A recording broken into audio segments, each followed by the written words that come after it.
welcome back to my YouTube channel. A very special thanks to my bestie Hari Harunarasu for beautifying me like this. How lucky I am, right, to be able to have a bestie who loves to beautify his bestie. Yes, so special thanks to you, babe. Thanks. Okay guys, so today we're going to be making this awesome, authentic, typical Peranakan dish called Pineapple Prawn Curry. So in case you do not know what Peranakan is also known as Baba and Nyonya. Okay guys, so this Peranakan dish is truly a treat to your entire family. So each time I make it, I get so many DMs requesting me for this recipe, and trust me, it's not tough at all. Okay, if you were to follow the recipe exactly, trust me guys, you would deliver a 5-star quality dish. Okay, so also this dish obviously contains pineapple. So pineapple has got this sweetness and the tartness, and it's going to be infused inside the curry, and the outcome of it is going to be so delightful that your entire family is going to be super impressed with you guys. Trust me in this, okay? So let's just run through the ingredients now. Yes, I'm going to go slow, okay? So the star of the dish, of course, we have prawns. This is pineapple. So if you're just like me, if you do not know how to peel pineapple just like me, so you can just buy the ready-made pineapple from the can. Okay, so that's what I've done here. This is what pineapple cubes from the can. We have garlic, shallots, galangal, lime leaf, lemongrass, red chilli, belacan shrimp paste, dry chilli.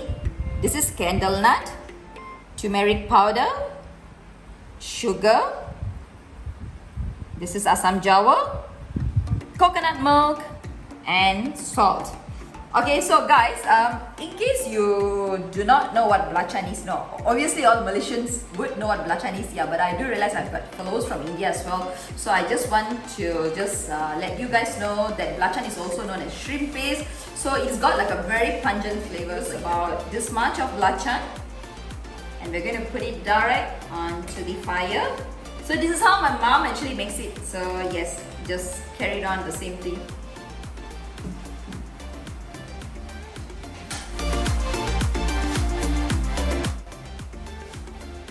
Okay guys, while the belacan is being toasted like this, we're going to just pour hot water into the dry chilli and also candlenut. So let this soak for about 10 to 15 minutes, and then you're going to blend everything.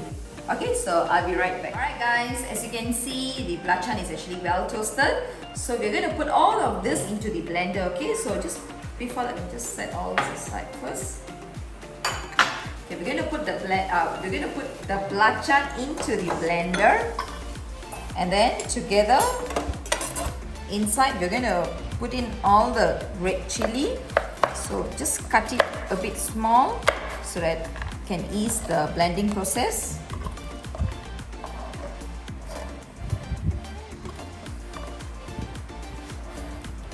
Lemongrass. Okay guys, I would like to tell you, lemongrass, right, just make sure that you guys actually slice the lemongrass, because if you're not going to slice the lemongrass and you're going to just straight put it into the blender, it is going to have strings, you know, like strings, so when you eat, it's really not nice at all. So that's why I always ensure that I cut the lemongrass into small slices like this before putting it into the blender. So yes.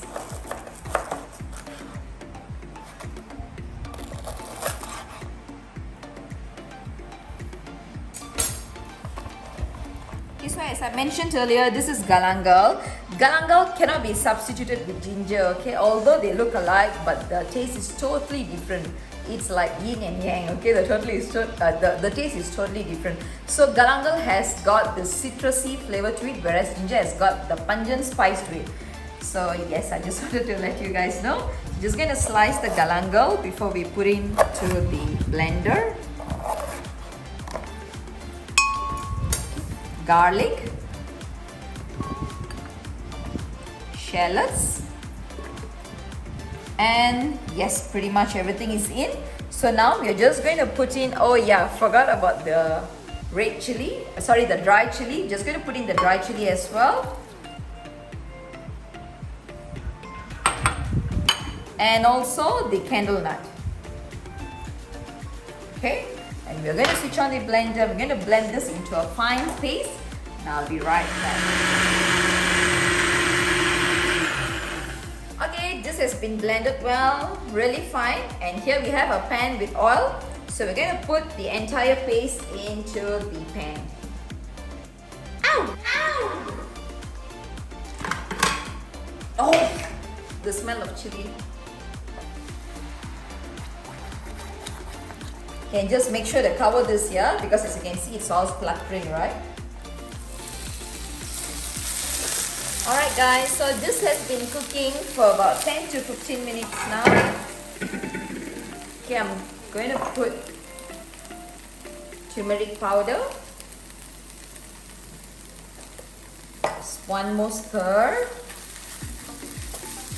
So at this point, you don't really have to add water, although it looks really dry, right? You don't have to add water because we're going to be adding coconut milk and also we're going to be adding the Assam Jawa, the water from the Assam Jawa. So you don't really have to add just water in this, okay? I'm going to cover this and let it just cook further. Meanwhile, I forgot to also mention that you will have to pour hot water into the Assam Jawa and let it just soak for a bit, okay?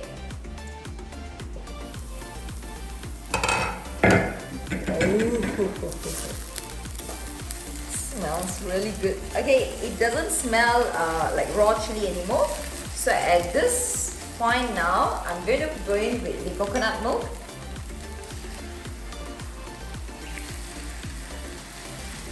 I'm going to stir this really well.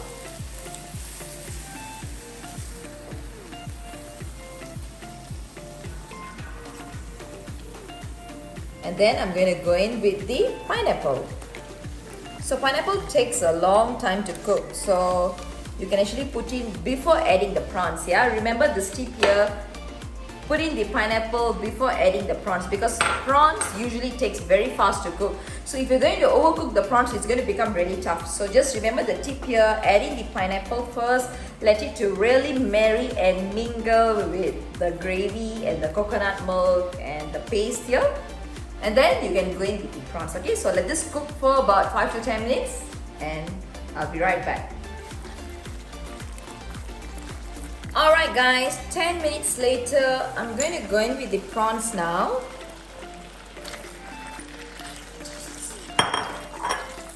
So I've left the tail so that the prawns will be juicier. Alright, stirring it really well. So guys, it's always tastier to leave the head and the tail on, but I prefer to remove the head because it's easier to eat, right? So that's why I just leave the tail on. So that's good enough actually to me. From my experience, it's actually good enough. So I don't want to be sitting on my dining table and peeling the head and peeling this and that. No, it's too much of work.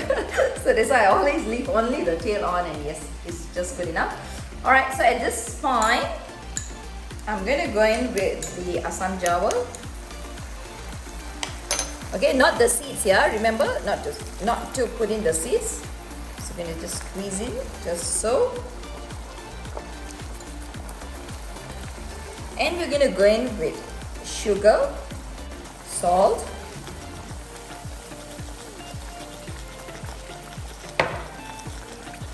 one more stir.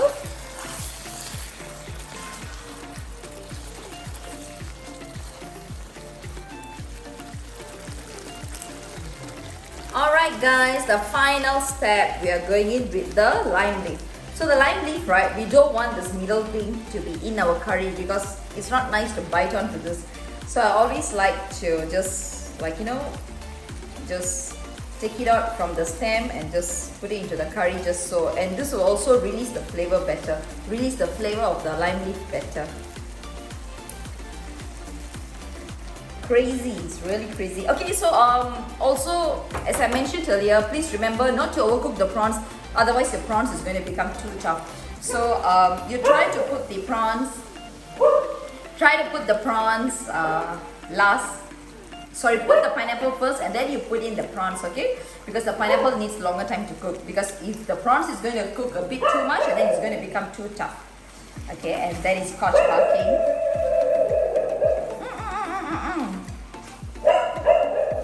Kachi, stop it, Kunju.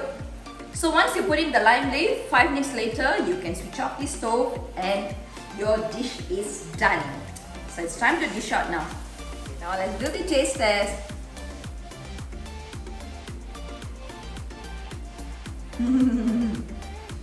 Oh my god. This dish is crazy, man. Seriously. So little ingredients, so easy to make. Yet the taste is super delicious. And so try this at home. And yeah, thank me later. Your family is going to be really impressed. So here's the final outcome of our dish, guys. Your entire family is truly in for a treat if you're going to make this at home. Trust me, okay? So, alright guys, time to say goodbye till we meet again in our next video. Coming up next is shepherd's pie as promised. So if you like this video, please give me a thumbs up and do subscribe and share with your friends, okay? Till we meet again, goodbye guys!